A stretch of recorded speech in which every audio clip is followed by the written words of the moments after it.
Last year, I wrote an article for EDH Rec in which I built a $30 spell-slinging Voltron go-wide deck with Krenko Tin Street Kingpin. And I love that list so much, I wanted to break it down in full here on the channel. I want to show the world that you don't need to be spending tons of money in order to have presence at a table. This deck goes hard and fast and lives its life to the fullest, and the best part, it comes in at a whopping $28.30 at the time of making this video, so it's ripe for some cheeky upgrades, but can hold its own if you want to make it part of your budget arsenal. As per usual, this video is brought to you by the EDH Jank Center, your source for everything Commander and everything Jank, and I am your host Jordan. Now let's dive in. As with all of my deck techs here on the channel, we are going to be breaking down 10 selections that represent the spirit of the deck, but the full list can be found on Archidekt, and I have included the link in the description below. Now, we can't do a deck tech without first highlighting our commander and strategy. Let's read Krenko Tin Street Kingpin. Krenko Tin Street Kingpin is 2 and a red legendary creature goblin. This one's from Dominaria United Commander. It says, whenever Krenko Tin Street Kingpin attacks, put a +1/+1 counter on it, then create a number of 1/1 red goblin creature tokens equal to Krenko's power, and it's a 1/2. So the greater Krenko's power, the more we can spam the board with tons of 1/1 goblins. So basically, in lieu of equipment or auras, we're going to be casting tons of pump spells,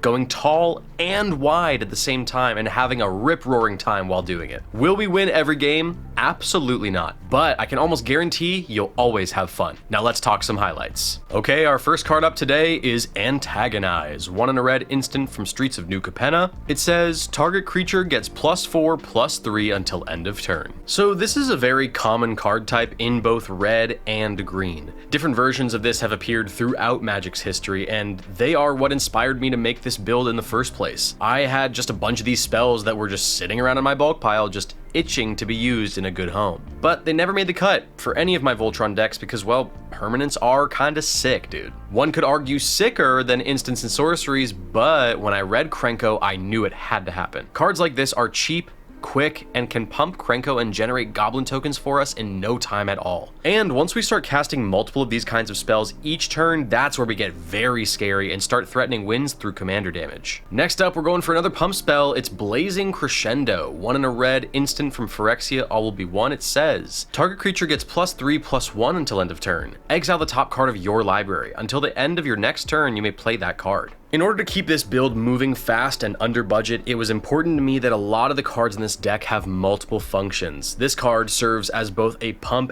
and draw spell for us, buffing our commander, while also pouring more fuel onto our goblin aggro fire. Alright, next up we're doing Fatal Frenzy, 2 and a red instant from Planar Chaos. It says, until end of turn, target creature you control gains trample and gets +X/+0, where X is its power. Sacrifice it at end of turn. This will be the last pump spell we talk about, I promise, but I needed to highlight one of our finishers in the deck. Giving Krenko trample in the late game is a tactic that will win us games. Alongside a swarm of angry little gobbos, which ironically is what my childhood soccer team was called, death through commander damage will be one of our most viable ways of closing out our games. Yes, we have the downside of sacking it at the end of turn, but actually this is so in line with how red decks and red players like to play, so I'm leaving it in, baby. Alright, moving on to card number 4 today, it's Gutter Snipe. Gutter Snipe is a 2 and a red creature goblin shaman. This one is from the Outlaws of Thunder Junction commander decks. It says, whenever you cast an instant or sorcery spell, Gutter Snipe deals 2 damage to each opponent, and it's a 2/2. A lot of Voltron builds are centered around the idea of frick you in particular, meaning in order to be effective, one has to focus down on one opponent at a time. Gutter Snipe helps smooth that out a little by spreading the damage around whenever we cast our instant and sorcery pump spells.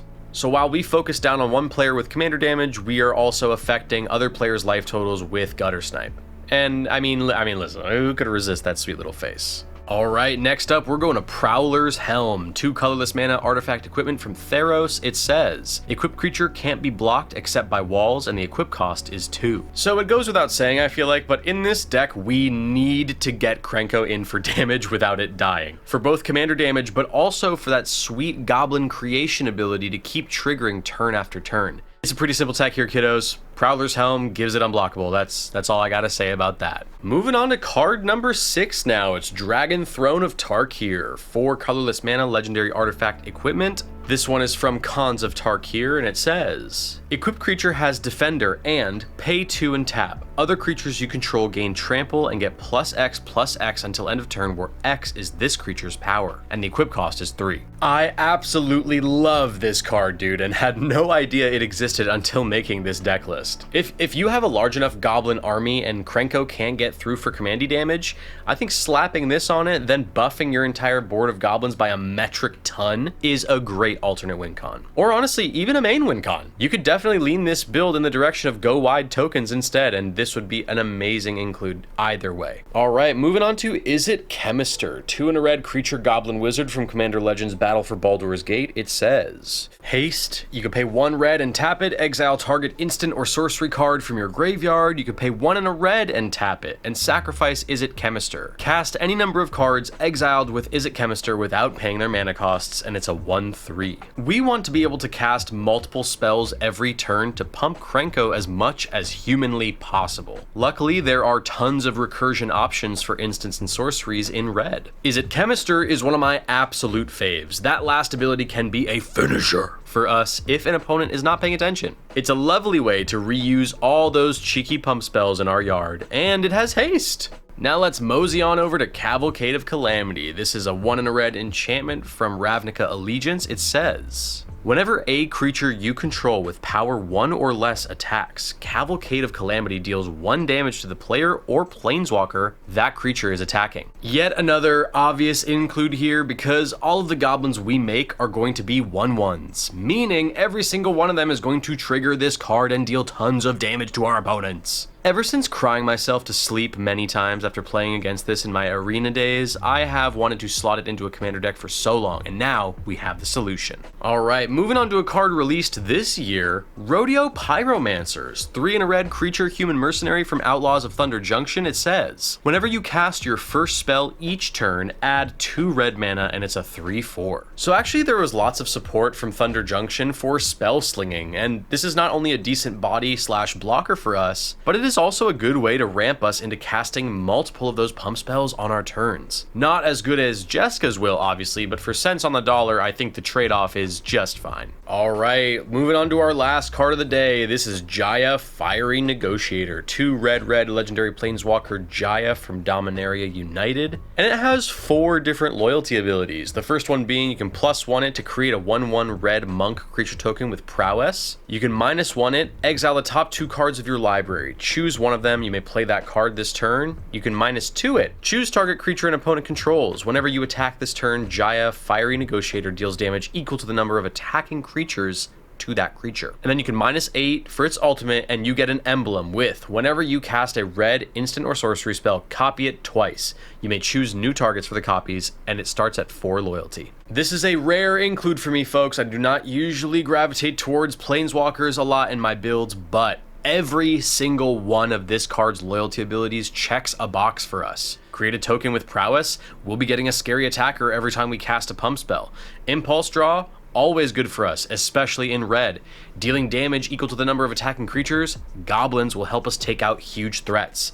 The ulti letting us copy spells, we can pump Krenko even more. All for 4 mana is a pretty sweet deal if you ask me. And just like that, we are at the end of this week's video, gang. What commander should I budget build next? What cards would you upgrade this deck with? Did I miss anything? I'm always down there in the comments with you guys, so come on down and have a chat with me. And hey, if you'd like to get extra entries in our monthly Discord giveaways, win prizes in our monthly deck building contests, and play spell table games with me and my podcast co-host Crest every month, check out our Patreon in the description below. We've got lots of awesome ways to support. And if you want to snag a Pyramid Designs playmat through our affiliate link, check that out in the description below. If you use our link, you get 30% off your purchase. And for those who may not have the funds but still want to be part of the community, you can always hop in our Discord completely for free and join our wonderful community of jank lovers. Another free way to support us is by liking this video and subscribing to the channel, following us on Instagram, TikTok, and Twitter at EDH Jank Center.